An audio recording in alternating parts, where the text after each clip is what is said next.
Hi friends, అందరికీ good evening. ఇంకా పాపకైతే సాయంత్రానికి తయారు కోసం అయితే నేనైతే చపాతీ పిండి అయితే కలుపుతూ కూర్చున్నాను. ఇందుకే నీ వాయిస్ ఏమైందమ్మో అలా వస్తుంది అనుకుంటున్నారా? నా గొంతు దొబ్బిందండి ఈరోజు.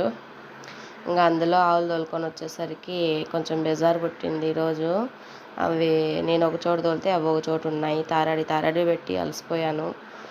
ఇంకా ఇంటికి వచ్చేసరికి పాలమాలకి అయిపోయింది. కొంతసేపు పనుకుందామైన లోపల అప్పుడే మా అమ్మాయి వచ్చి మమ్మీ చపాతీ చేసి అనింది. సరేలే అని చెప్పి పిండి తెమ్మని చెప్పి కొంచెం పిండి అయితే కలిపి అమ్మాయి కోసం అయితే చేస్తున్నాను చపాతీ. ఇంకా ఈరోజు ఏమనుకున్నానంటే జుమ్మా కదా, నమాజ్ చేసుకొని కొంతసేపు రెస్ట్ తీసుకొని మళ్ళీ పోదాం అనుకుంటే అనుకున్నది ఒక్కటే అయినది ఒక్కటే అన్నట్టుంది.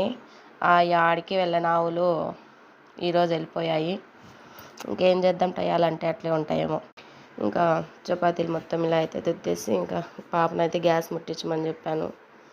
ఇంకా పాప అయితే నేను కాలుస్తాను నువ్వేం కాల్చొద్దులేమ్మా, నేనే కాలుస్తా, పాపం పొగులంతా రోజా ఉంటారు కదా, వాళ్ళకి అలసిపోతారు కదా అని చెప్పి నేనైతే వద్దన్నాను. ఆడికి ఏదో ఒకటి చేస్తూనే ఉంది పాపం. ఇంకా అందులోకి అయితే పల్లీల చట్నీ చేసి మమ్మీ అనింది. ఇంకా అన్నీ ఏంచే లోపల కరెంట్ అయితే లేదు. ఇంకా సరేలే వంకాయ పప్పు చేశాను, అన్నం చేశాను, అది ఎత్తుకొని పోమ్మా అని చెప్పాను. వంకాయ పప్పు అనింది, ఇంకేదో ఒకటి తినాలి కదా.